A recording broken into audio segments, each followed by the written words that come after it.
Bismillahirrahmanirrahim. Assalamu alaikum dear students. My name is Sara Shuja. Today I will explain you about importance of organic compounds. In last two lectures में हमने introduction और features of organic compound के साथ deal किया था. Now we will study about importance of organic chemistry. Organic chemistry की हमारी life में क्या इंपॉर्टेंस है, कहाँ कहाँ एग्जिस्ट करती है, किस फॉर्म में ऑर्गेनिक कंपाउंड्स प्रेजेंट होते हैं, रैदर वो हमारी बॉडी में प्रेजेंट होते हैं या किसी मेडिसिन में या किसी भी कंपाउंड में, तो उसकी इंपॉर्टेंस क्या है. तो आज मैं आपके साथ ये डिस्कस करूँगी. All the chemical reactions that takes place in living system including our own body which is mostly organic in nature because they involve such life molecules like proteins, enzymes, lipids, carbohydrates and nucleic acid. अब यहाँ पे कहा जा रहा है कि all the chemical reactions क्या होते हैं? वो वाले रिएक्शंस जिसमें किसी भी रिएक्टेंट के आपस में रिएक्शन करवा के कॉम्प्लेक्स मॉलिक्यूल बनाते हैं. उस कॉम्प्लेक्स मॉलिक्यूल की फर्दर ब्रेकडाउन करवा के हम उसे प्रोडक्ट में कन्वर्ट करते हैं, दैट आर केमिकल रिएक्शंस. और ये हमारे लिविंग सिस्टम में प्रेजेंट है, लेकिन हमारी बहुत सी बॉडी के ऐसे रिएक्शंस हैं जो ऑर्गेनिक इन नेचर हैं, यानी कि ऑर्गेनिक कंपाउंड्स हैं, उनके रिएक्शंस हमारी बॉडी में होते हैं, दैट आर केमिकल रिएक्शंस. उनमें हमारे पास कौन कौन कंपाउंड्स आ जाते हैं? हमारे पास mainly proteins, enzymes, lipids, carbohydrates and nucleic acid. ये 5 कंपाउंड्स हैं जो हमारी बॉडी में केमिकल रिएक्शंस शो करते हैं किसी भी ऑर्गेनिक कंपाउंड के दे, because they are organic in nature. All of these compounds consist of thousands of carbon atoms. ये सारे compounds जितने भी यहाँ पे compounds लिखे हैं इन सब में कार्बन प्रेजेंट होता है. As earlier I said कि जो हमारे पास जितने भी ऑर्गेनिक कंपाउंड उनका जो मेन कंपाउंड है वो कार्बन है.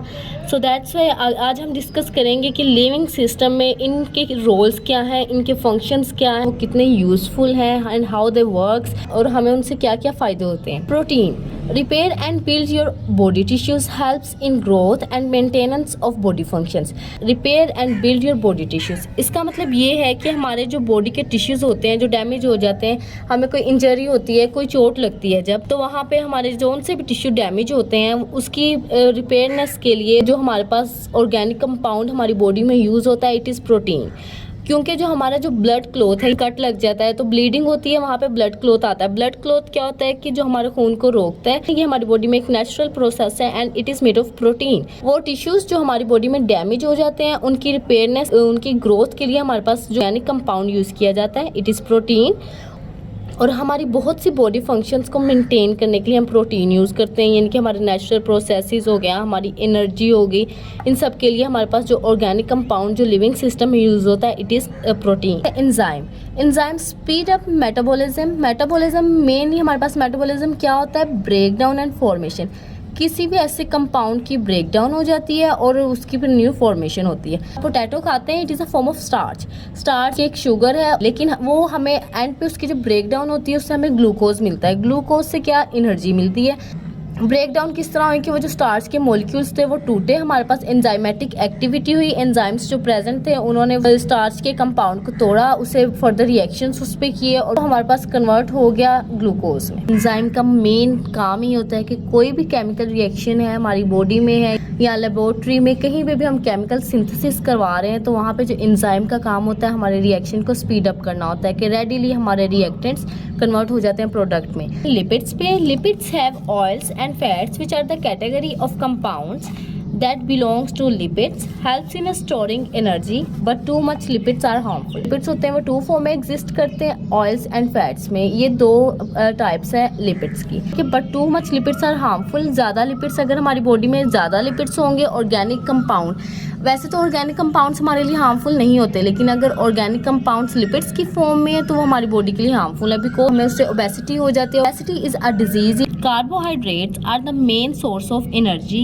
and mainly regulate our body function by breaking into glucose, a type of sugar which gives energy. उन्होंने कहा कार्बोहाइड्रेट्स जो हमारे पास मेन सोर्स ऑफ एनर्जी है, इसका थोड़ा सा ओवरव्यू इस तरह है कि जो कार्बोहाइड्रेट्स हैं इन सब ऑर्गेनिक कंपाउंड से जितने मैंने ऑर्गेनिक कंपाउंड्स अभी आपके साथ डिस्कस किए, सब फास्टेस्ट एनर्जी प्रोवाइड करता है, इट इज़ कार्बोहाइड्रेट.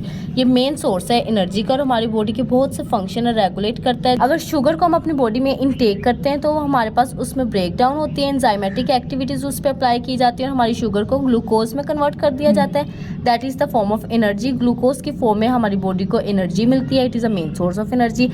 मैंने ये वही बात है जो मैंने आपको अभी बताई कि जो हमारे पास कार्बोहाइड्रेट्स है सारे ऑर्गेनिक कंपाउंड में सबसे ज़्यादा फास्टेस्ट वे यही है कि हमारे पास जो एनर्जी ज़्यादा जल्दी एनर्जी लीजिए वो हमारे पास कार्बोहाइड्रेट्स की फॉर्म में ही आती है। न्यूक्लिक एसिड जिसमें हमारे पास डीएनए मॉलिक्यूल प्रेजेंट होता है। डीएनए हमारे पास क्या होता है, जो हमारी जेनेटिक इन्फॉर्मेशन स्टोर करता है। इट स्टोर्स जेनेटिक इन्फॉर्मेशन को स्टोर करता है। न्यूक्लिक एसिड में हमारे पास जेनेटिक इन्फॉर्मेशन स्टोर होती है वो, और किसके अंदर स्टोर होती है, डीएनए के अंदर। डीएनए किधर होता है, न्यूक्लिक एसिड के अंदर।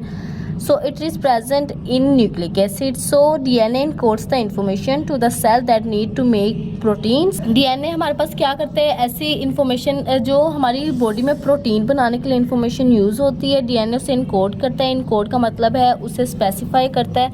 एंजाइम ने हमारी बॉडी में प्रोटीन को बनाना होता है, उसको फर्दर इंफॉर्मेशन प्रोवाइड करता है और हमारी बॉडी में प्रोटीन की सिंथेसिस होती है। As all of these organic compounds occur in our food, medicine, clothing, plastic, textile, dyes, pesticides and also in fertilizers. इस सारे organic compound that are proteins, lipids, enzymes, nucleic acid, etc. carbohydrates. इसलिए जो हमारे पास medicine की synthesis होती है वो organic compound से होती है, because it is very useful.